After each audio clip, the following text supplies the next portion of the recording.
All right.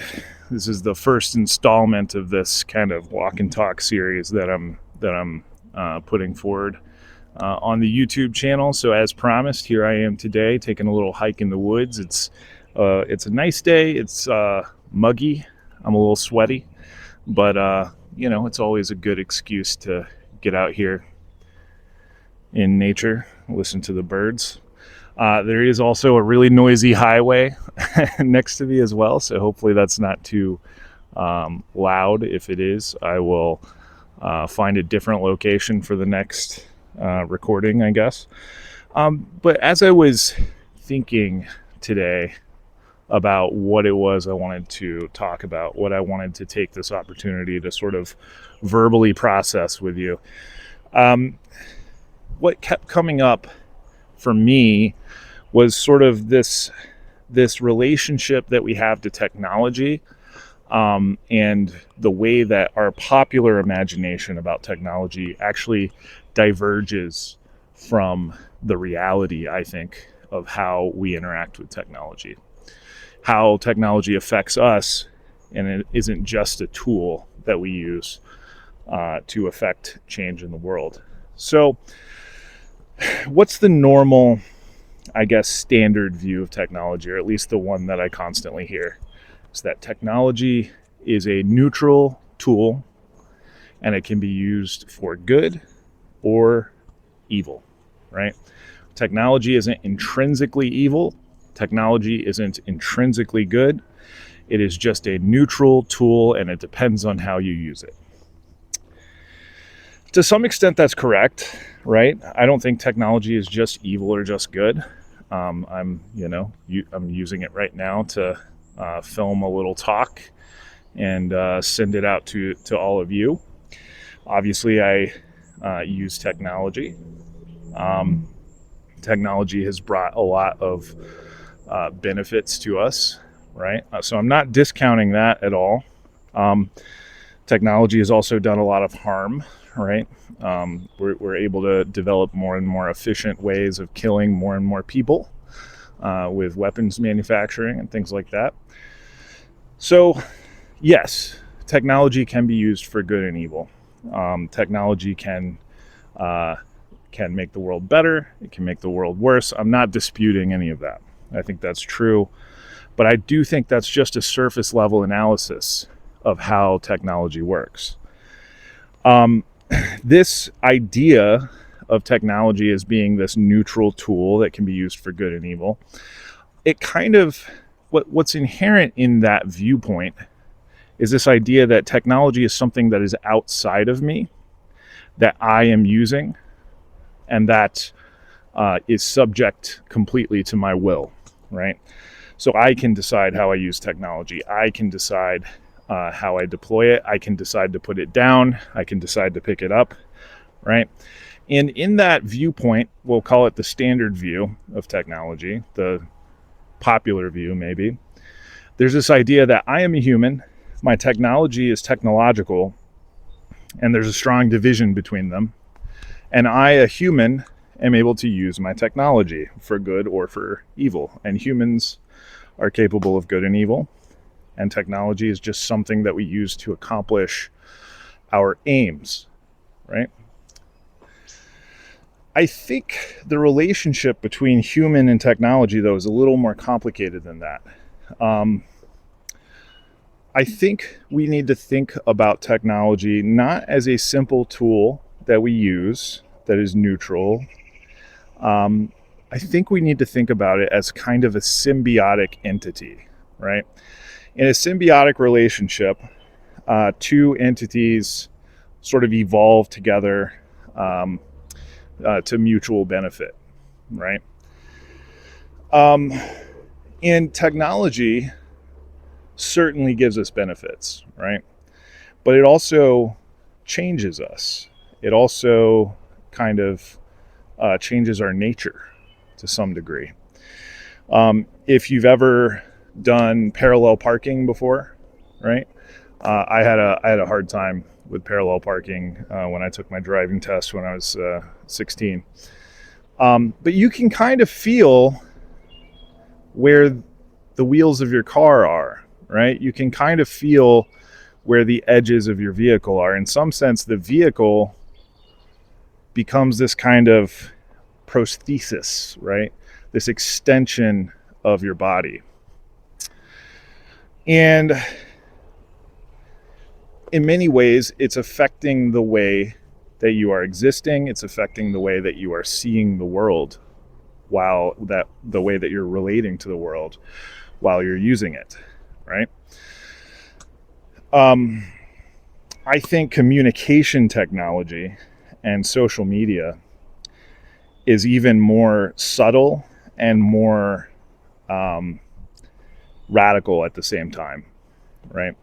So social media and communication technology kind of gets inside your head. It changes the way that you think. It changes what you pay attention to, right? These algorithms that fuel social media platforms capture your attention, and they feed you what they think will keep you on the page for as long as possible. And typically that material is very, let's say it induces outrage, right? Outrage is a very strong emotion, and it keeps people on the page, keeps eyes on the page. So these companies are harvesting your attention, right? Again, I don't want to say it's just evil. It's not just evil. It's not even primarily evil. That's just how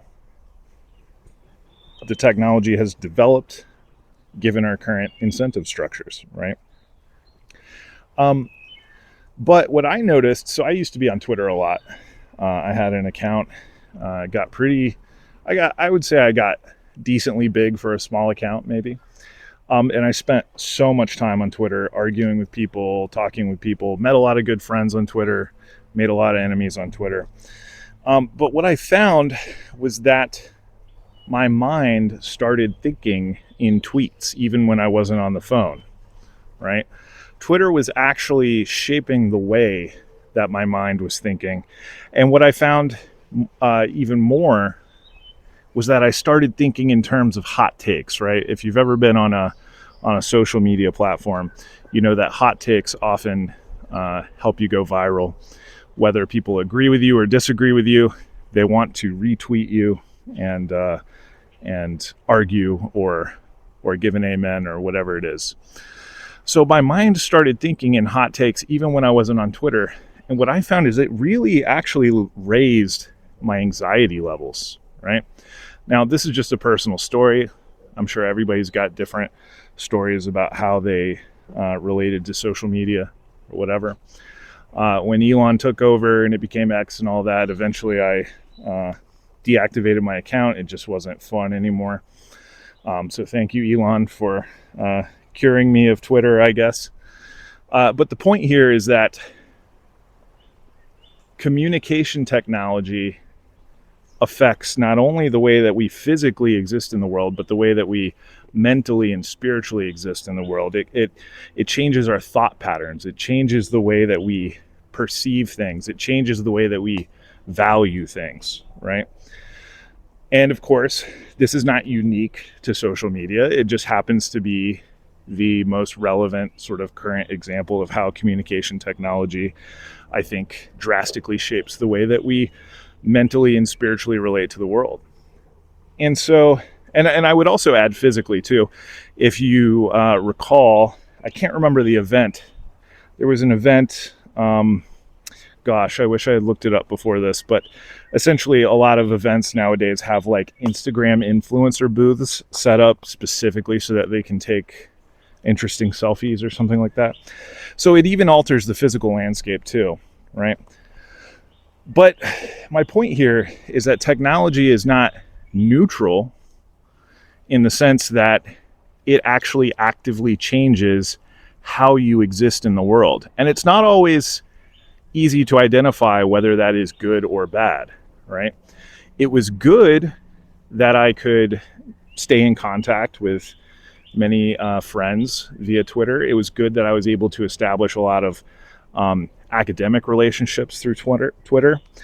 It was good that I was able to workshop a lot of ideas through Twitter, right? It was, I would say, a really important ingredient of my intellectual life a few years ago. But there were a lot of side effects too, right? As I said, it raised my anxiety levels. It especially, you've heard of doom scrolling. It kind of makes you feel sometimes maybe hopeless when you're exposed constantly to devastating news that you can't do anything about, right? And this would be the case whether I was scrolling on my phone or not, right? It was changing who I was. And it's still, technology is still changing and informing who I am, right?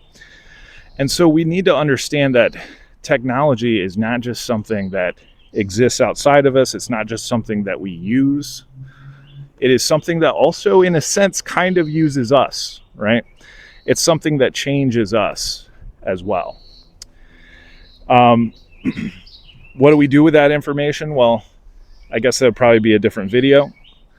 But I think right now the main point I wanted to establish was that, right, we have a very porous relationship with technology. It is both outside and within us. And in many ways, it informs the way that we evolve, the way that we change, the way that we exist in the world, for good and for bad. I think it was Eric Davis in his book Technosis sort of suggested that we shouldn't view technology like a simple extension of our own bodies, right? We should view it like a trickster spirit with whom we are making pacts, right? It's much more like sorcery or warlockery or something mysterious and weird, right? The changes that technology introduces into our lives are not always foreseeable. And they don't even only occur on the individual level, right? They occur on the social and political level, cultural level as well. So I think that's all I really wanted to yap about today. Maybe we'll continue this discussion of technology on a future video. Thanks for watching.